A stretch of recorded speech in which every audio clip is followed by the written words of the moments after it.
विद्यार्थियों, जैसा कि आपको पता है कि हम लोग मध्य प्रदेश लोक सेवा आयोग द्वारा आयोजित असिस्टेंट प्रोफेसर की परीक्षा का पेपर सॉल्व कर रहे हैं। इसी कड़ी में आज हम पार्ट 3 तीसरा वीडियो इस पेपर का हल कर रहे हैं। आइए हम देखते हैं, क्योंकि पिछले वीडियो में हमने 80 क्वेश्चन तक हल किया था। अब हम आज 81 क्वेश्चन 81 नंबर से स्टार्ट करेंगे। तो क्वेश्चन है, केन्स के रोजगार सिद्धांत के लिए क्या सत्य नहीं है। तो आपको बताना है कि केन्स के रोजगार सिद्धांत के लिए क्या सत्य नहीं है। तो पहला ऑप्शन दिया हुआ है सरकारी हस्तक्षेप, दूसरा पूर्ण रोजगार, तीसरा अल्पकाल और चौथा प्रभावपूर्ण मांग। आप सभी को पता है कि केन्स ने सरकारी हस्तक्षेप की बात की है। अल्पकाल, केन्स का जो रोजगार सिद्धांत है अल्पकाल से संबंधित है। प्रभावपूर्ण मांग केन्स ने दिया था। तो यहाँ पे जो पूर्ण रोजगार है, क्लासिकल अर्थशास्त्रियों के अनुसार अर्थव्यवस्था केवल उसी समय संतुलन में होती है जब अर्थव्यवस्था में पूर्ण रोजगार होता है। इसके विपरीत केन्स का ऐसा मानना था कि अर्थव्यवस्था पूर्ण रोजगार से कम स्तर पर भी संतुलन में हो सकती है। तो आपका इसमें ऑप्शन नंबर बी राइट हो जाएगा। अगला क्वेश्चन देखते हैं, निम्नलिखित में से कौन सा उपाय मौद्रिक नीति का अंग नहीं है।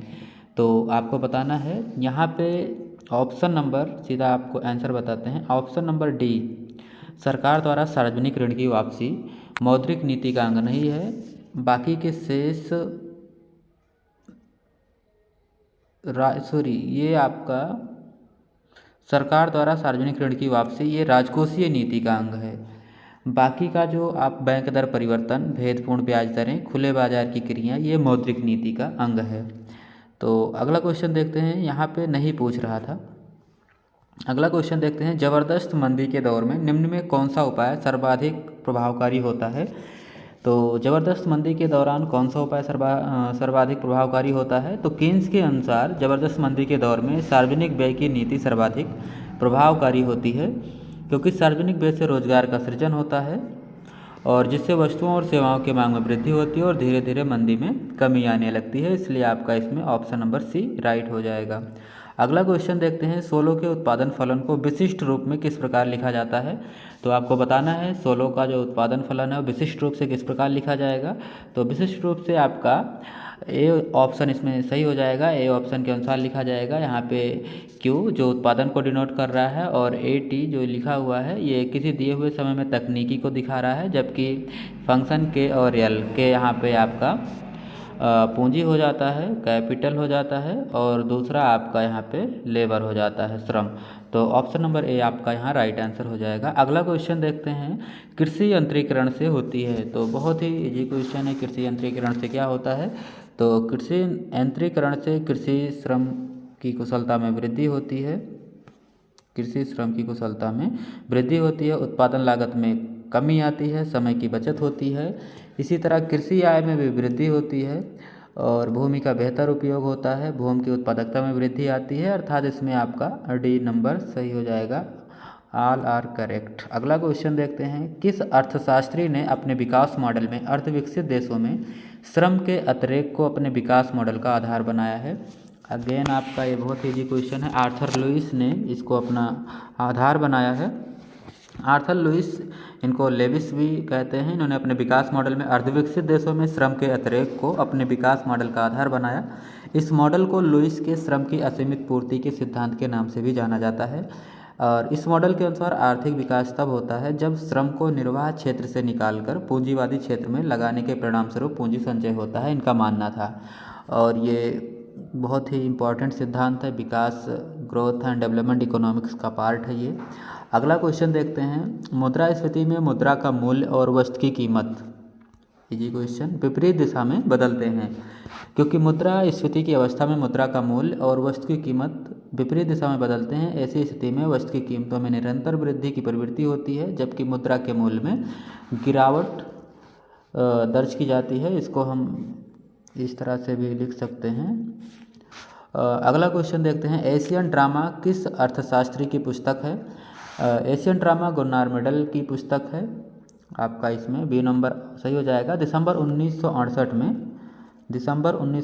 में इस पुस्तक में मेडल ने एशियाई देशों में गरीबी से संबंधित 10 वर्षीय अध्ययन अपना प्रस्तुत किया था, गुन्नार मेडल ने। एशियन ड्रामा बहुत ही फेमस इनकी पुस्तक है। अगला क्वेश्चन देखते हैं, राजकोषीय नीति के उपकरण में निम्न में कौन सा नहीं है। इनमें आपको बताना है कि कौन सा राजकोषीय उपकरण नहीं है। तो बजट संबंधी जो पॉलिसी होती है राजकोषीय के अंतर्गत आता है। पंप प्राइमिंग स्पेंडिंग, इसको समुद्रीपन व्यय कहते हैं। करारोपण नीति, ये तीनों आपका राजकोषीय नीति के अंतर्गत आएगा। और ये लास्ट का है खुले बाजार की क्रियाएं, ये आपका मौद्रिक नीति के अंतर्गत आएगा। ये बैंक जो है ऐसा करता है। रिजर्व बैंक जो है बैंक मुद्रा की पूर्ति नियंत्रित करने के लिए सरकारी प्रतिभूतियों का क्रय और विक्रय भी करता है खुले बाजार की क्रियाओं के द्वारा। अगला क्वेश्चन देखते हैं, किस स्थिति में विक्रेता कर भार को पूरी तरह क्रेता पर विवर्तित कर सकता है।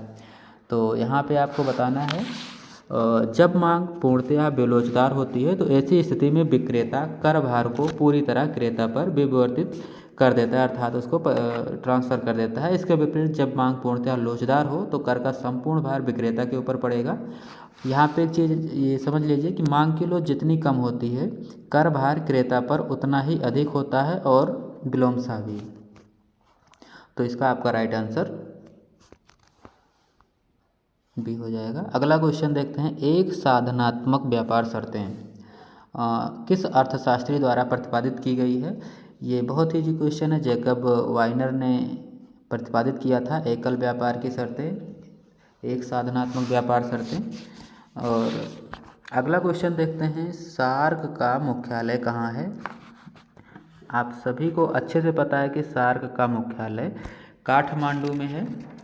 और सार्क मतलब south Asian association for regional corporation इसका पूरा नाम है। इसका गठन 8 दिसंबर 1985 को हुआ था। इसका मुख्यालय काठमांडू नेपाल में है। और इसमें अगर सदस्य देशों की बात करें तो इसमें 8 सदस्य देश हैं। बांग्लादेश है, भूटान, भारत, मालदीव, नेपाल, पाकिस्तान, श्रीलंका और अफ़गानिस्तान। अगला क्वेश्चन देखते हैं, औद्योगिक बीमारी के कारण हैं। औद्योगिक बीमारी के क्या कारण हो सकते हैं। तो कुप्रबंध, विदेशी प्रतिस्पर्धा का बढ़ता प्रभाव, क्षमता का अपूर्ण विदोहन, और सभी सही है, इसमें सभी सही है। औद्योगिक रुग्णता से आशय किसी औद्योगिक इकाई के निरंतर खराब प्रदर्शन से होता है जिसके कारण वह माइनस में रहती है, अर्थात घाटे में रहती है। भारतीय रिजर्व बैंक के अनुसार इसकी एक परिभाषा दी गई है। ये कहते हैं कि एक औद्योगिक रुग्ण या बीमार इकाई वह है जिसने पिछले साल घाटा सहा है और वर्तमान वर्ष तथा अगले वर्ष में भी घाटे में ही रहेगी। साथ साथ इसके वित्तीय संरचना में भी अस्थिरता तथा विसंगतियां हैं।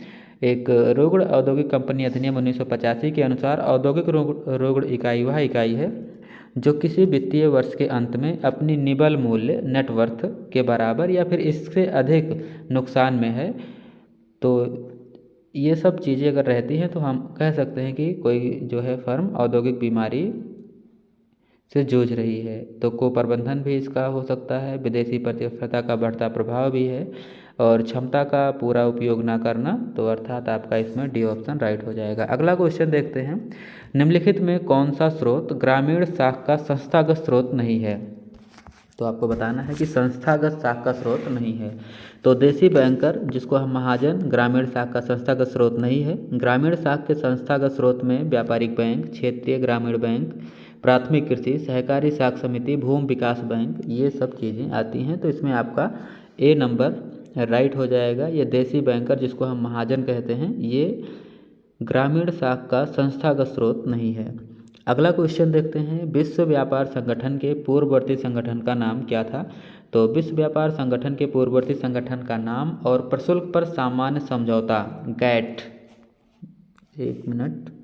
गैट जिसको हम GATT लिखते हैं। गैट का समझौता 30 अक्टूबर 1947 को हस्ताक्षरित हुआ था। ये 1 जनवरी 1948 को अस्तित्व में आया। इसका उद्देश्य प्रशुल्क, कोटा जैसे व्यापार बाधाओं को कम करके अंतर्राष्ट्रीय व्यापार को बढ़ावा देना था। 1 जनवरी 1995 को इसका स्थान विश्व व्यापार संगठन ने ले लिया। इसका मुख्यालय जिनेवा में है। इसके सदस्यों की संख्या वर्तमान में 164 है, जैसा कि मैंने पिछले वीडियो में इसी से रिलेटेड करके एक क्वेश्चन पूछा गया था कि विश्व व्यापार की स्थापना कब हुई थी और इसका मुख्यालय कहाँ पे है। मैंने पीछे वाले वीडियो में बताया है। ये मध्य प्रदेश लोक सेवा आयोग असिस्टेंट प्रोफेसर का पेपर है जो 2017 में वैकेंसी आई थी। जिन्होंने पिछला वीडियो नहीं देखा है वो पीछे के वीडियो ज़रूर देख लें, क्योंकि 40 क्वेश्चन का हम एक एक पार्ट लेकर आ रहे हैं और टोटल 200 क्वेश्चन होंगे। ये 5 पार्ट होंगे इस वीडियो के। तो जिन्होंने वीडियो नहीं देखा है वो पीछे जाकर देख सकते हैं, पीछे वाले वीडियो। चलिए अगला क्वेश्चन स्टार्ट करते हैं। विश्व व्यापार नियोजन संघ, ये विश्व व्यापार नियोजन संघ, ये आपका इसमें का ऑप्शन था। क्वेश्चन नंबर 96 देखते हैं। निम्नलिखित में कौन सी सांख्यिकी की प्रमुख 4 विधियों में से एक विधि नहीं है। तो संकलन सांख्यिकी की विधि है, प्रस्तुतीकरण भी है, विश्लेषण भी है, लेकिन विविधीकरण नहीं है। तो आपका राइट आंसर यहाँ पे डी हो जाएगा। अगला क्वेश्चन देखते हैं। भूयिष्ठक का अनुमान लगाइए यदि माध्य एवं माध्यिका क्रमशः 12 तथा 16.8 हैं। तो इसका फॉर्मूला है बहुलक निकालने का। तो बहुलक बराबर होता है 3, एक मिनट, बहुलक बराबर होता है 3 गुणे माध्यिका -2 माध्य। अब इसी पे आपको रख देना है फार्मूला। तो 3 यहाँ पे है, 3 माध्य आपका कितना यहाँ पे दिया हुआ है 16.8, 16.8 और माध्यिका आपका दिया हुआ है 2 गुणे, सॉरी माध्य कितना दिया हुआ है आपका, माध्य है आपका 12। जब आप इसको हल करेंगे तो आपका राइट आंसर निकल के आ जाएगा 26.4। तो ये आपका इस फॉर्मूले पे आपको रखना है तो आपका निकल के आ जाएगा। अगला क्वेश्चन देखते हैं। सूचकांक का यह सूत्र, इसको लेस्पेयर ने दिया था। इस सूचकांक को जो सूत्र लिखा हुआ है P01 सिग्मा P1 Q0 अपान सिग्मा P0 Q0 इंटू 100। अगला क्वेश्चन देखते हैं। काई वर्ग का निम्नलिखित में कौन सा समीकरण सही है। तो काई वर्ग का यहाँ पे समीकरण आपको दिखाना है। तो एक्स स्क्वायर जो आपका दिखा रहा है ये काई वर्ग है, काई वर्ग इसको कहते हैं। और जो f0 यानी फंक्शन जो 0 है इसको हम कहते हैं पर्यवेक्षित बारंबारता, और fe जो लिखा है इसको हम बोलते हैं प्रत्याशित बारंबारता। और सिग्मा यहाँ पे योग को दिखा रहा है, जोड़ को दिखा रहा है। तो आपका इसमें निकल कर राइट आंसर आपका ए आ जाएगा। ए यहाँ पे आपका राइट आंसर हो जाएगा। अगला क्वेश्चन देखते हैं। अर्थमिति शब्द का सर्वप्रथम प्रयोग किसने किया था। अर्थमिति शब्द का सबसे पहले प्रयोग रेगनर फ्रिश ने किया था। आर्थिक आंकड़ों के विश्लेषण के लिए गणित एवं सांख्यिकी विधियों के अनुप्रयोग को अर्थमिति कहते हैं। तो रेगनर फ्रिश यहाँ पे आपका राइट आंसर हो जाएगा। यहाँ पे क्वेश्चन रेगनर फ्रिश से व्यष्टि अर्थशास्त्र का सबसे पहले जो व्यष्टि शब्द है इसका सबसे पहले प्रयोग जो है रेगनर फ्रिश ने ही किया था। अगला क्वेश्चन देखते हैं। रेखीय समरूप उत्पादन फलन का संबंध है। रेखीय समरूप उत्पादन फलन का संबंध पैमाने के स्थिर प्रतिफल से है। इसका अर्थ यह है कि उत्पादन के सभी साधनों में सापेक्षिक परिवर्तन करने पर उत्पादन भी उसी अनुपात में बढ़ता है। तो रेखीय में आपका राइट आंसर भी हो जाएगा, रेखीय समरूप उत्पादन फलन में। अगला क्वेश्चन है। श्रम की मांग कहलाती है, श्रम की मांग व्युत्पन्न मांग कहलाती है। इसका अर्थ ये होता है कि श्रम की मांग उस समय उस वस्तु की मांग पर निर्भर करती है जिसका श्रम द्वारा उत्पादन किया जाता है। तो ये किसी के द्वारा व्युत्पन्न होती है, इसलिए इसका व्युत्पन्न मांग राइट आंसर हो जाएगा। अगला क्वेश्चन देखते हैं। निम्नलिखित में कौन मांगी गई मात्रा में आनुपातक परिवर्तन से संबंधित है। तो आनुपातक परिवर्तन से संबंधित यहाँ पे आपका B delta Q upon Q. ये क्यू जो है मांग की प्रारंभिक मात्रा है और डेल्टा क्यू मांग की मात्रा में परिवर्तन को दिखा रहा है। तो आपका राइट आंसर यहाँ पे बी सही हो जाएगा। अगला क्वेश्चन देखते हैं। निम्नलिखित में कौन सा वक्र यू आकार का नहीं है। तो AFC जिसको हम औसत स्थिर लागत वक्र कहते हैं, इसका आकार यू आकार का नहीं होता है, अपितु यह नीचे की ओर ऋणात्मक ढाल वाला होता है। तो फिगर इसका मैं बता देता हूँ, इस तरह बनेगा। ये AFC वक्र है, ये यू आकार का नहीं होता है। इसको हम इधर लागत दिखा देते हैं, इधर कॉस्ट आपका लागत आएगा और इधर उत्पादन प्रोडक्शन आप इसको लिख सकते हैं। तो AFC वक्र आयताकार अतिपरवलय होता है, ये यू आकार का नहीं होता है। अगला क्वेश्चन देखते हैं 105। लगान के आधुनिक सिद्धांत के अनुसार, लगान के आधुनिक सिद्धांत के अनुसार लगान एक अतिरेक है, सरप्लस है, जो साधन की वास्तविक आय और हस्तांतरण आय के मध्य अंतर के कारण उत्पन्न होता है। तो इसको हम ऐसे लगान बराबर वास्तविक आय माइनस हस्तांतरण आय कह सकते हैं। तो इसमें आपका राइट आंसर ए हो जाएगा। अगला क्वेश्चन देखते हैं। यदि मांग की लोच delta x upon x upon delta p upon p है, तो डेल्टा पी अपान पी बराबर 0 है, तो मांग की लोच क्या होगी? तो मांग की लोच यहाँ पे अनंत होगी, इनफाइनाइट होगी। Option number C right answer हो जाएगा। सामान्य संतुलन सिद्धांत का प्रथम वैज्ञानिक विश्लेषण प्रस्तुत किया गया था, किसके द्वारा आपको बताना है। तो सामान्य संतुलन सिद्धांत का प्रथम वैज्ञानिक विश्लेषण एक फ्रांसीसी अर्थशास्त्री थे, लियोन वालरस ने। इनकी एक पुस्तक है एलिमेंट्स ऑफ प्योर इकोनॉमिक्स, जो 1874 में प्रकाशित हुई थी। उसी में ये सिद्धांत दिया था। वालरस ने तर्क दिया है कि सभी बाजारों में सभी कीमतें तथा मात्राएं एक दूसरे को प्रभावित करके एक साथ निर्धारित होती हैं। तो आपका राइट आंसर यहाँ पे सी हो जाएगा। अगला क्वेश्चन देखते हैं, इम्पॉर्टेंट है। ए ट्रीटाइज ऑन मनी के लेखक हैं, तो इसके लेखक जेएम कीन्स हैं। इम्पॉर्टेंट क्वेश्चन है।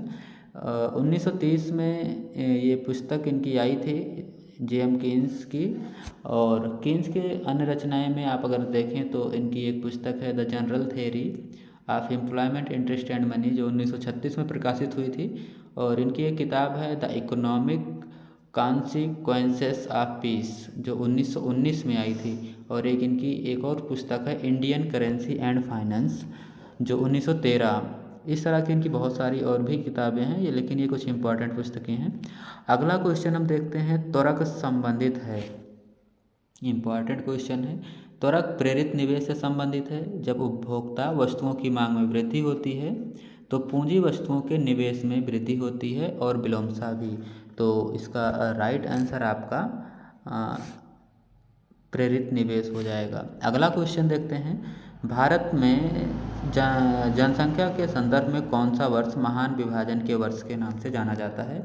तो आप सभी को पता है कि भारत में जनसंख्या वृद्धि के संबंध में 1921 महान विभाजन के वर्ष के नाम से जाना जाता है।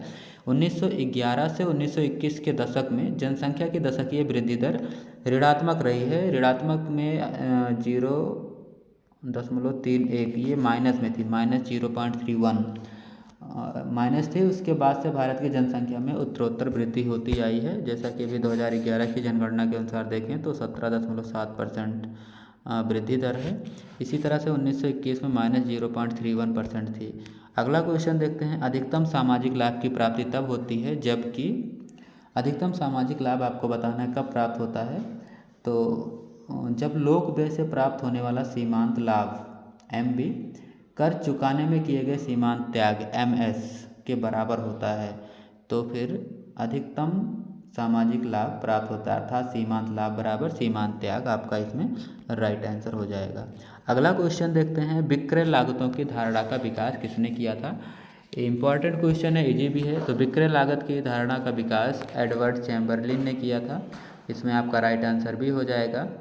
और एकाधिकारात्मक तथा अल्पाधिकार बाजार व्यवस्थाओं में विक्रय लागतों की अहम भूमिका होती है। चैम्बरलिन के अनुसार विक्रय लागतें वे लागतें होती हैं जो मांग वक्र की स्थिति या आकार को बदलने के लिए उठाई जाती हैं। उदाहरण के रूप में जैसे विज्ञापन, विक्रय करने वालों का खर्च, विक्रेताओं को प्रदर्शन करने के लिए छूट, मुफ्त सेवा, मुफ्त सैंपल, इनामी कूपन और उपहार आदि, ये सब विक्रय लागतें हैं जो उपभोक्ता को अपना उत्पाद खरीदने के लिए राजी करने के लिए कंपनियां खर्च करती हैं। उसी को हम विक्रय लागतें कहते हैं। और इसका विकास, इस धारणा का, एडवर्ड चैम्बरलिन ने किया था। अगला क्वेश्चन देखते हैं। उच्च शक्ति मुद्रा का सूत्र है। उच्च शक्ति मुद्रा से पहले आशय हम समझ लेते हैं क्या होता है। उच्च शक्ति मुद्रा से आशय भारतीय रिजर्व बैंक तथा सरकार द्वारा निर्गमित मुद्रा से है। इसे आधार मुद्रा भी कहा जाता है। इसमें अगर सूत्र द्वारा देखा जाए तो इसमें H = C + RR और प्लस ई आर इसमें आपका शामिल होगा। यहाँ पे एच जो है आपका हाई पावर्ड मनी है और सी जो होता है आपका लोगों के पास जो नगद राशि है। आर यहाँ पे अगर देखा जाए तो रिजर्व बैंक के पास जमा बैंकों का वैधानिक आरक्षित अनुपात है और ई आर को हम अन्य जमाएँ कहते हैं। तो उच्च शक्ति मुद्रा का आपका फॉर्मूला है एच बराबर C plus R plus E R. तो इसको आप नोट कर लीजिए, इसका मतलब क्या होता है।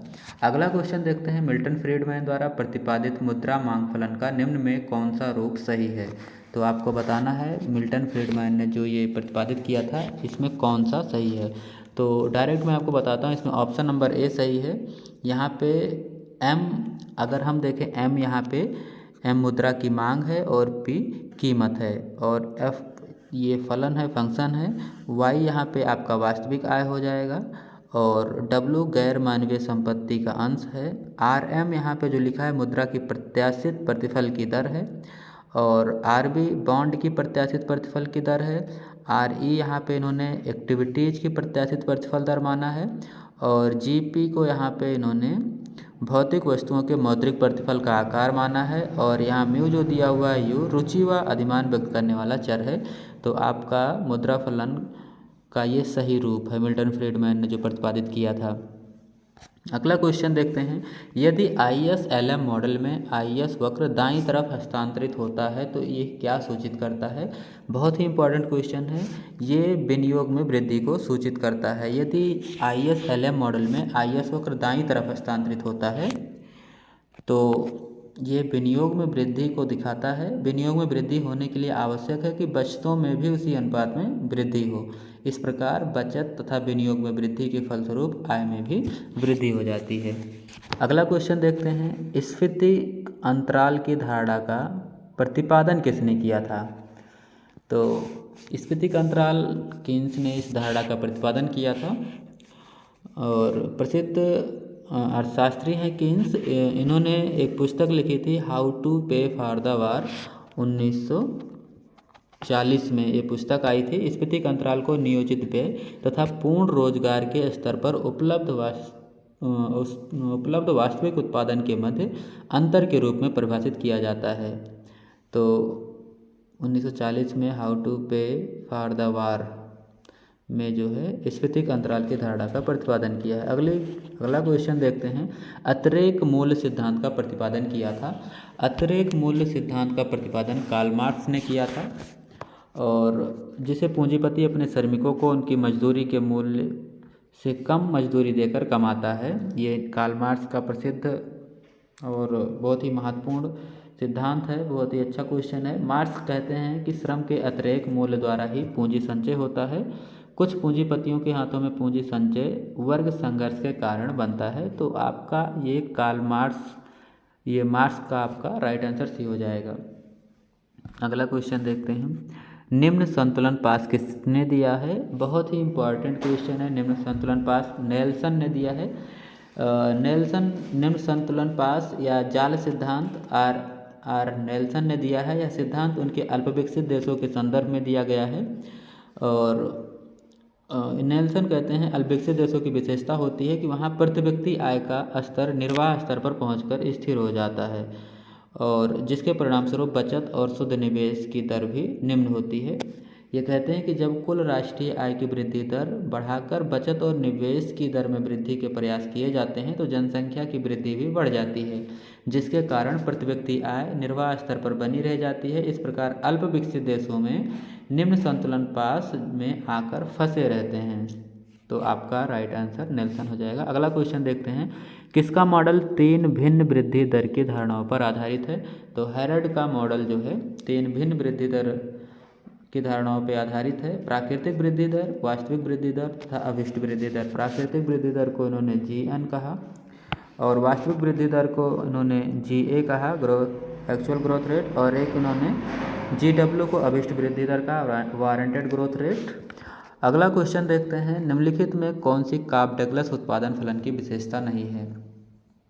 काब डगलस उत्पादन फलन की विशेषता नहीं है। तो काब डगलस उत्पादन फलन में साधन प्रतिस्थापन की लोच शून्य नहीं होती है और काब डगलस उत्पादन फलन की अगर विशेषताएं में देखा जाए तो पैमाने का स्थिर प्रतिफल, साधन गहनता और उत्पादन की कुशलता, ये तीनों हैं। लेकिन जो फर्स्ट है कि साधन प्रतिस्थापन की लोच शून्य, तो लोच शून्य नहीं होती, 1 होती है, ये 1 के बराबर होती है जो प्रतिस्थापन की लोच है कॉफ डगलस में।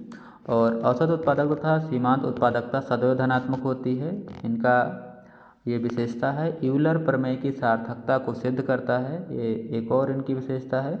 और किसी वस्तु के उत्पादन में न्यूनतम 2 साधनों की आवश्यकता होती है, जिसमें पूंजी और श्रम, ये इनका विशेषता हो जाता है।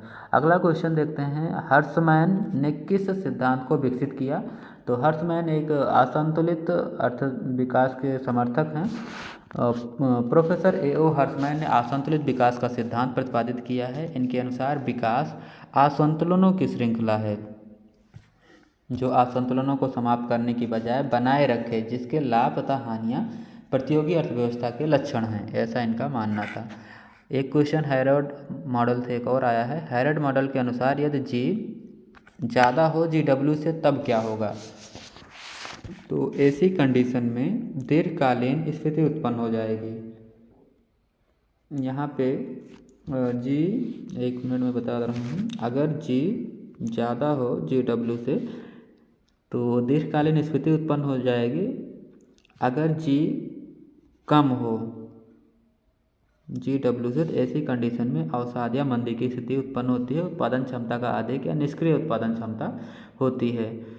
तो आपका राइट आंसर इसमें ए हो जाएगा। अगला क्वेश्चन देते हैं, अदृश्य बेरोजगारी किस क्षेत्र में पाई जाती है? इंपॉर्टेंट क्वेश्चन है। अदृश्य बेरोजगारी कृषि क्षेत्र में पाई जाती है।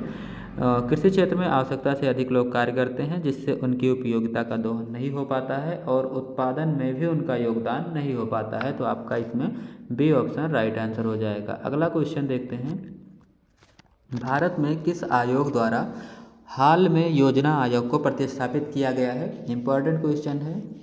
आप सभी को पता है कि नीति आयोग जो है योजना आयोग के साथ प्रतिस्थापित किया गया है।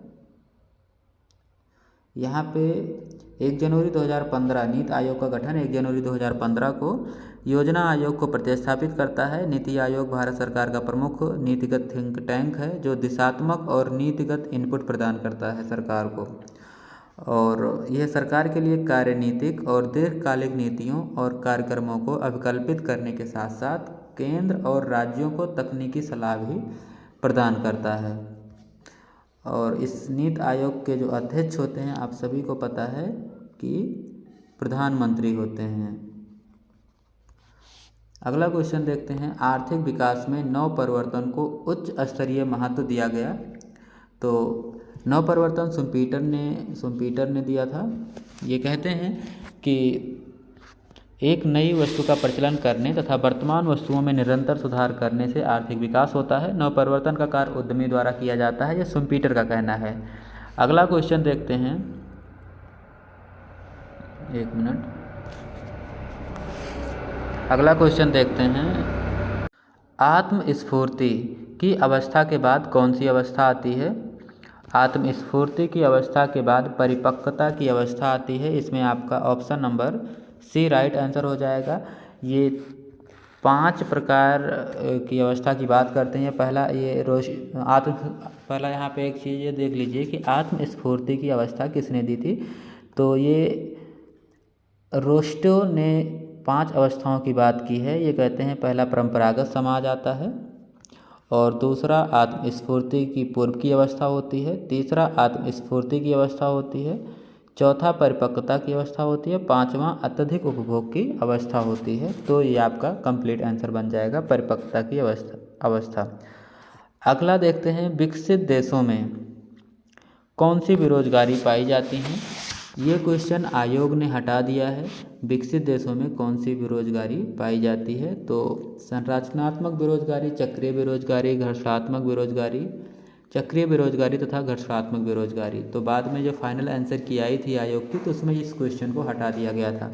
अगला क्वेश्चन देखते हैं, सांख्यिकी सम्मकों का मुख्य लक्षण है। आप सभी को बताना है, सम्मक तथ्यों के समूह हैं, बिल्कुल सही है। सम्मक संख्यात्मक रूप में प्रस्तुत किए जाते हैं, बिल्कुल ठीक है। सम्मकों को गणना द्वारा या अनुमान द्वारा एकत्र किया जाता है। तो इसमें आपका ऑल आर करेक्ट हो जाएगा, सभी सही हैं इसमें। अगला क्वेश्चन देखते हैं, अनुकूलतम जनसंख्या वह होती है जो प्रति व्यक्ति अधिकतम आय प्रदान करती है। यह कथन किसका है? अनुकूलतम जनसंख्या वह होती है जो प्रति व्यक्ति अधिकतम आय प्रदान करती है। तो ये डाल्टन का कथन है। डाल्टन कहते हैं कि अनुकूलतम जनसंख्या वह होती है जो प्रति व्यक्ति अधिकतम आय प्रदान करती है।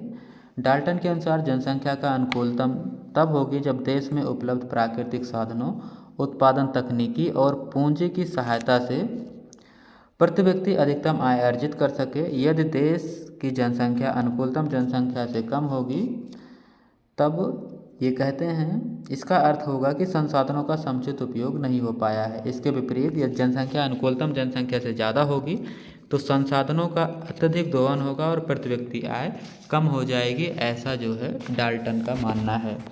अगला क्वेश्चन देखते हैं, मुद्रा के परिमाण सिद्धांत का फिशर का संशोधित समीकरण है। तो फिशर का संशोधित समीकरण ये बहुत ही इम्पोर्टेंट और इजी क्वेश्चन भी है। यहाँ पे PT बराबर MB प्लस M1B1 इनका संशोधित समीकरण है। यहाँ पे P कीमत स्तर को दिखा रहा है। ये पूछा भी जाता है कि बहुत सारे पेपर्स में पूछा गया है कि P किसको दिखा रहा है, MB किसको दिखा रहा है। तो यहाँ P कीमत स्तर को दिखाता है, T कुल सौदों के लेन देन को दिखा रहा है और यहाँ पे M1 शाख मुद्रा को, B1 शाख मुद्रा का संचलन वेग को दिखा रहा है। तो अपने संशोधित समीकरण में फिशर ने शाख मुद्रा तथा उसके संचलन वेग को शामिल किया है, M1 B1 को। अगला क्वेश्चन देखते हैं, निम्न में कौन सा पेगो का समीकरण है? तो पेगो का समीकरण आपका P बराबर KR/M C plus H 1 minus C, ये जो है पेगो का समीकरण है। अगला क्वेश्चन देखते हैं, जिसमें से आपका राइट हो जाएगा। अगला क्वेश्चन देखते हैं, राष्ट्रीय लेखा सांख्यिकी प्रतिवर्ष प्रकाशित की जाती है। राष्ट्रीय लेखा सांख्यिकी प्रतिवर्ष किसके द्वारा प्रकाशित की जाती है? तो आपको ये पता होना चाहिए, केंद्रीय सांख्यिकी संगठन द्वारा प्रकाशित की जाती है। इसको CSO कहते हैं। और वर्तमान में राष्ट्रीय माप का अनुमान राष्ट्रीय सांख्यिकी कार्यालय अर्थात NSO द्वारा किया जा रहा है, जिसे वर्ष 2019 में, इम्पॉर्टेंट है, जिसे वर्ष 2019 में केंद्रीय सांख्यिकी संगठन CSO और राष्ट्रीय प्रतिदर्श सर्वेक्षण संगठन, जिसको NSSO कहते हैं, के साथ इसको विलय के बाद स्थापित किया गया है, NSO को। तो इसका राइट आंसर केंद्रीय सांख्यिकी संगठन द्वारा हो जाएगा। अगला क्वेश्चन देखते हैं, स्थिर संतुलन में साम्य मूल संतुलन की ओर लौटती है। इसमें आपका A राइट आंसर हो जाएगा।